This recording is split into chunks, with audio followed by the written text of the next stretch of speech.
Good morning guys, welcome back to the vlog. And ayun, ang aga nung checkout nila, 11 AM. So okay na rin para marami tayong masimulan or magawa agad today. So guys, we have already checked out from Formosa 101. And tara, samahan niyo ako mag-breakfast. Guys, temperature check. 12 to 13 degrees but feels like 9 degrees. Sabi ni weather up. And oh my god, ang lamig talaga. Alam niyo, hindi ko talaga in-expect na ganito kalamig, I swear.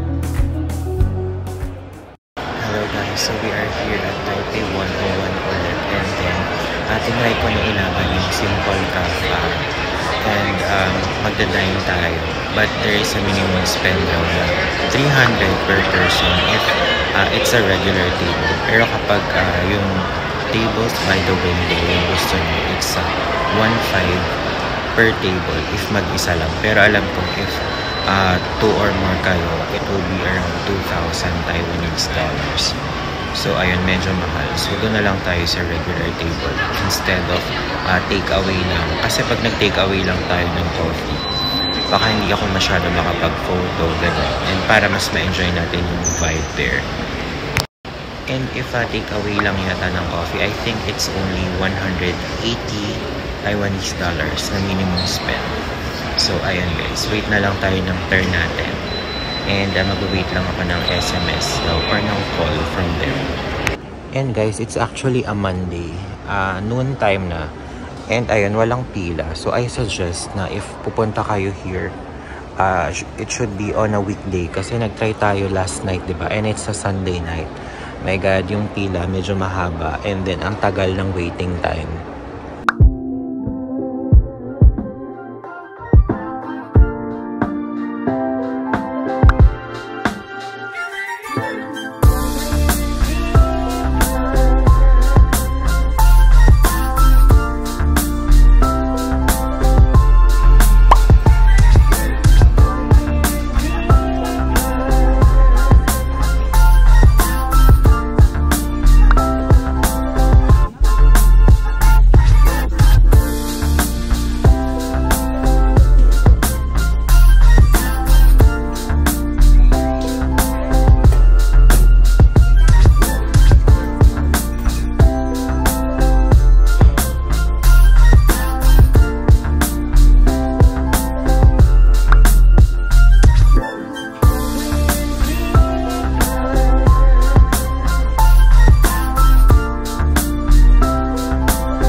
guys, the food is here, so let's eat.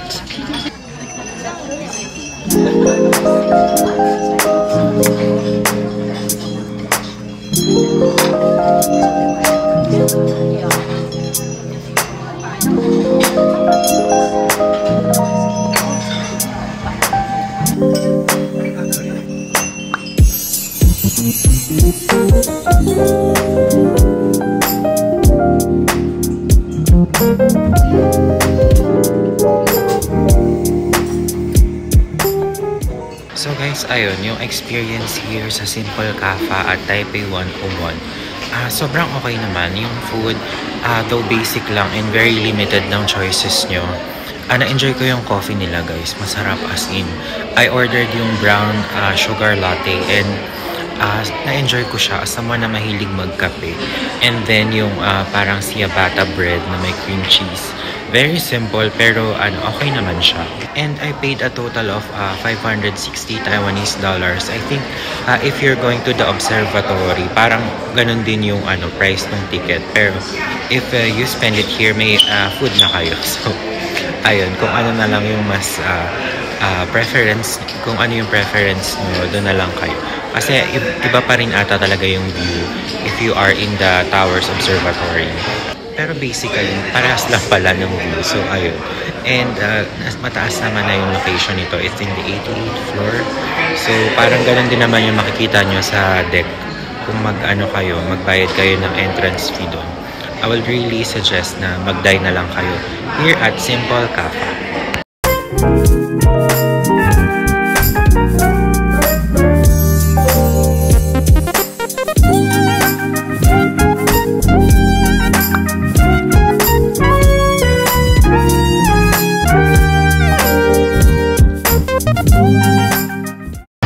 So ayun guys, nakaka-happy naman na ilaban natin yung Simple Cafe.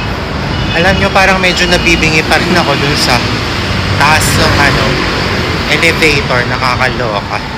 Pero ito, balik na tayo sa Formosa hostel natin. Then pick up ko yung luggage, then transfer na tayo ng hotel to Ximending.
Hello guys, so we made it to our next hotel, which is a color mix hostel here in the Ximending area. And ayun, mabilis lang naman yung Uber ride ko. Medyo parang mas matagal pa nga yung pinaghintay ko sa kanya isa dun sa biyahe namin here. It's parang 6 to 7 kilometers away lang from Formosa 101 sa Sinyi district kung saan tayo nagstay. And then hostel pa rin siya, pero I got a private room.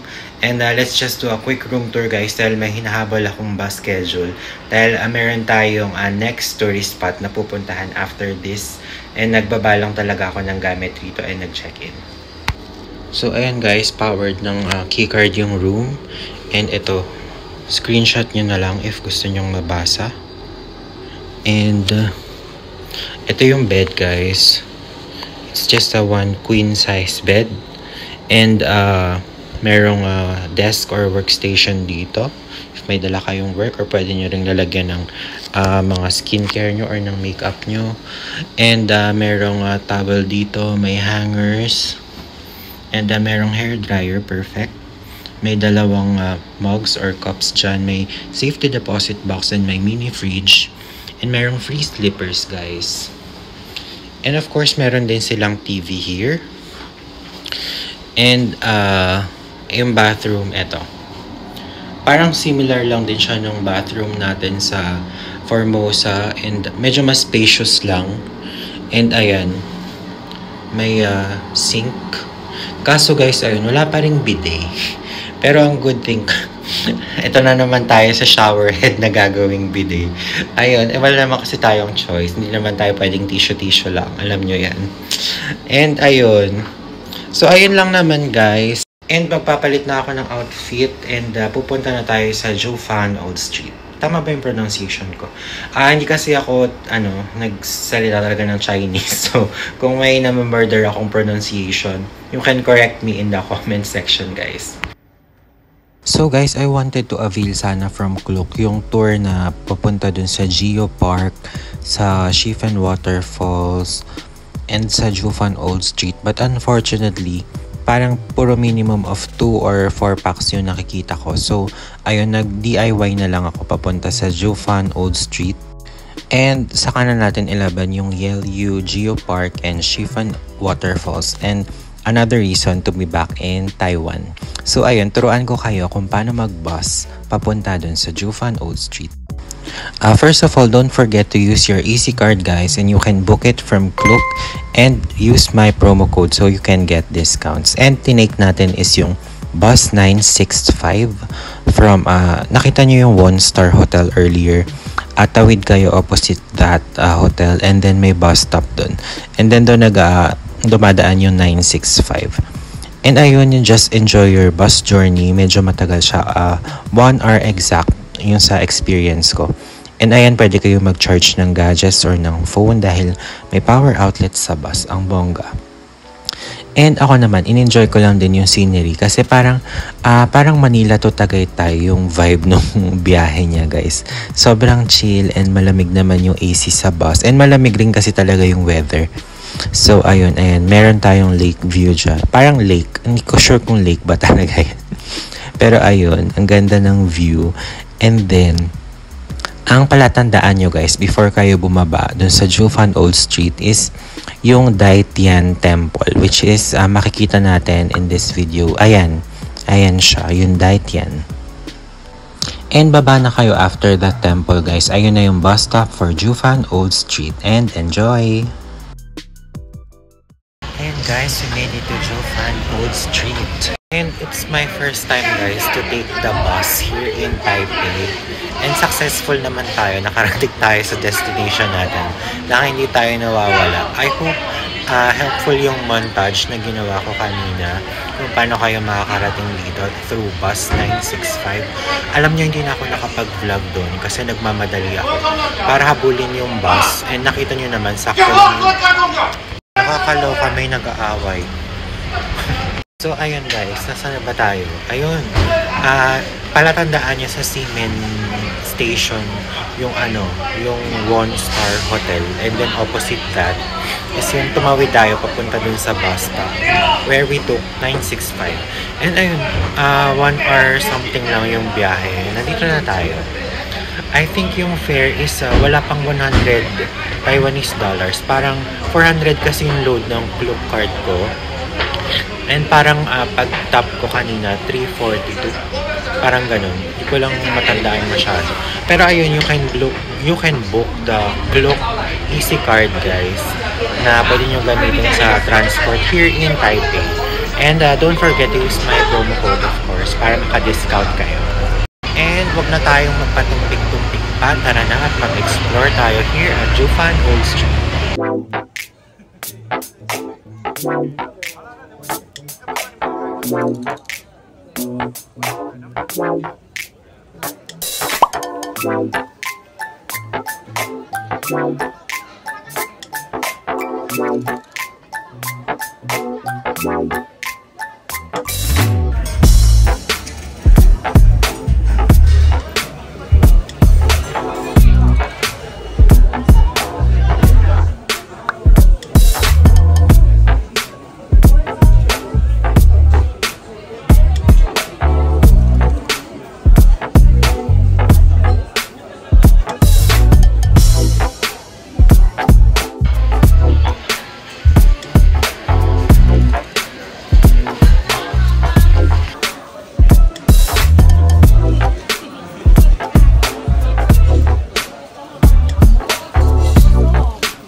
Guys, nakaka-overwhelm dito. Sensory overload sa dami mga nagaganap at mga eksena.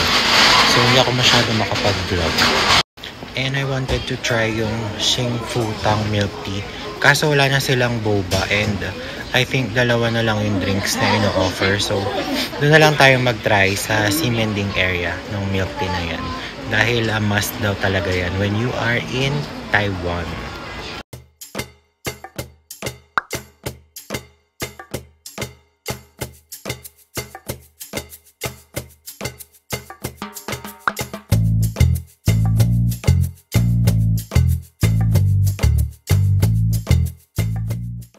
Let's eat, guys.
And guys, guide ko lang din ulit kayo kung saan kayo bumaba sa na bus stop earlier through 965. Doon din kayo sasakay ulit. And that's what I did. Sobrang convenient. Nakaupo lang tayo the whole time and hindi na natin kailangan bumaba dun sa may Roy Fang train station. And ayun, almost 1 hour lang din naman yung biyahe. And pagbaba nyo, Ximending area na.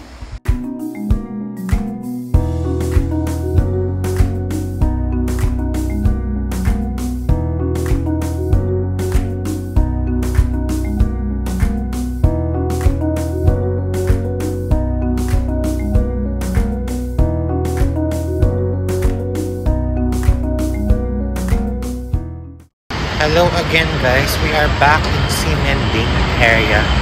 Nagkamali ako ng baba ng bus, nakatulog kasi ako. And then, pag-check ko sa map ng Ximending, parang 750 meters away. So nung nag-stop yung bus, akala ko doon ako bumaba sa Baymen Station, which is mali pala. Mahaba pa yung lalakarin natin. So ayun, please makita na natin yung mga ganap dito paggabi. And pakita ko na rin sa inyo, of course.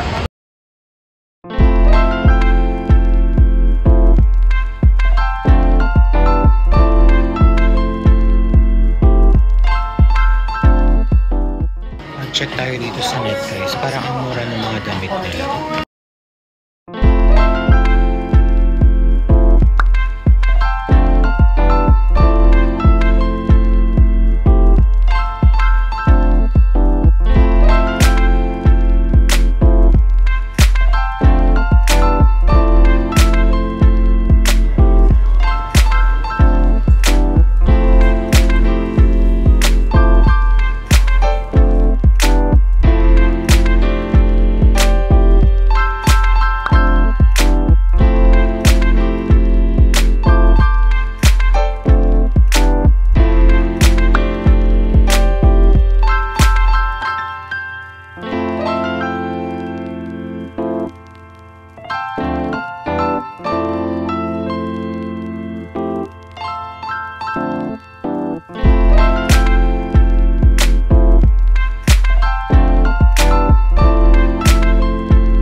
So guys, nabudol tayo ng net. Sabi ko na nga ba. Ayun, kapag pumasok kayo dun, make sure nyo na pipigilan nyo yung sarili nyo kung wala talaga kayong balak mag-shopping. Kasi tayo, medyo may impulse buy ako. So, kasi talagang mura siya for kung kahit convert nyo. Parang naka 2,200 ako. Tapos yung magandang parang leather jacket na unique green yung color niya. Wala pa akong ganun. So talagang kinuha ko na. And bumili ako ng dalawang basic na tank top na very gamit na gamit din naman, lalo kung sa Pilipinas weather. So ayun, bumalik muna tayo sa hotel at simula pa lang to ng budol natin sa Ximending area na talagang shopping district. So tignan natin guys kung saan pa tayo mabubudol.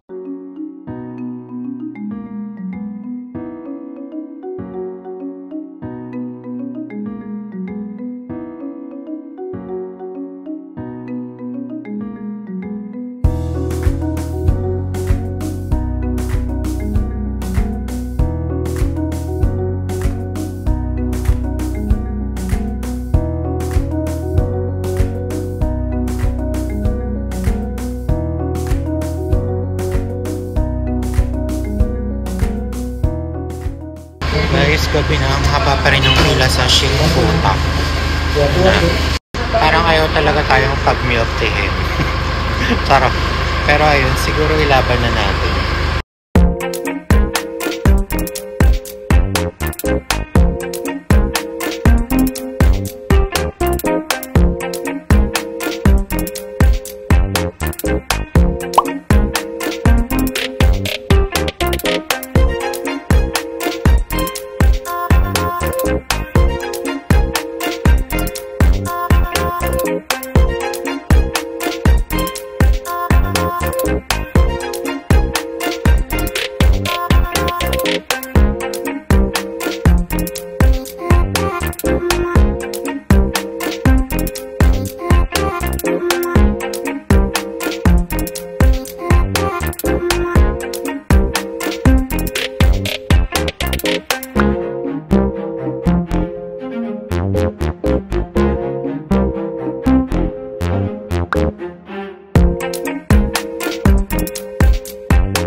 guys, sa wakas, nakabili rin tayo ng Shing Fu Tang Milk Tea.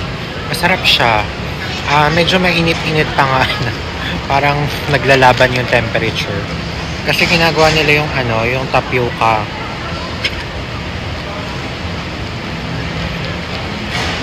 Fresh talaga na niluluto. And ayun, worth it naman siya pilahan. It's something you have to try when you are here in Taipei.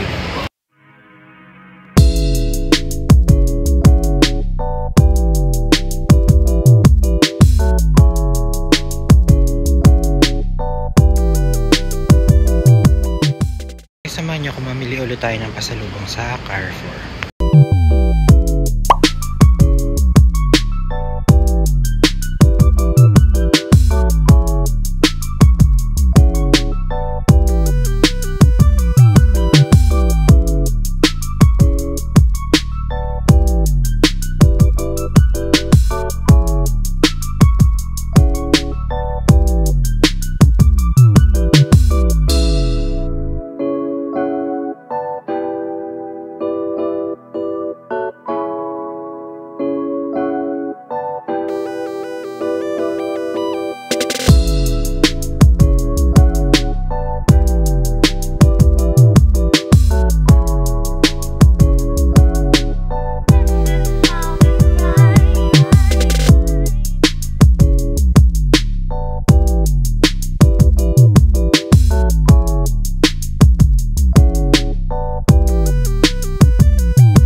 Kung napanood nyo yung previous Taipei vlog natin, I mentioned na meron akong nabiling voucher from Klook na pwede siya i-utilize here at Carrefour.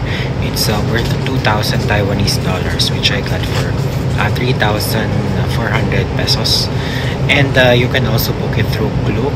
And if you use my promo code MarkGlenn-Klook, pwede pa kayong maka-discount. So, ayun. Bongga, diba?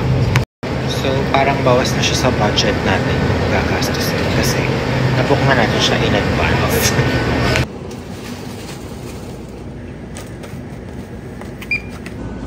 Guys, ang galing. As in, isakto natin siya na 1,210. Ayun na lang yung remaining naman ng voucher natin. Hindi ko pinlano talaga. As in, dampot lang ako ng dampot. Eh, nagkataon talaga na sakto yung amount. Perfect.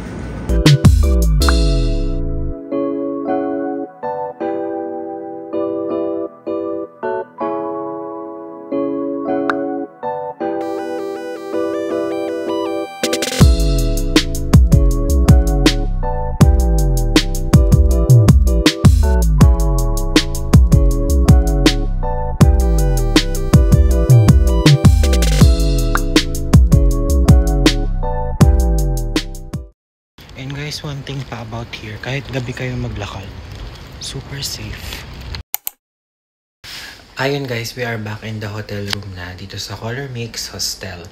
And grabe, buong araw na tayong lumalaban at nakikibaka.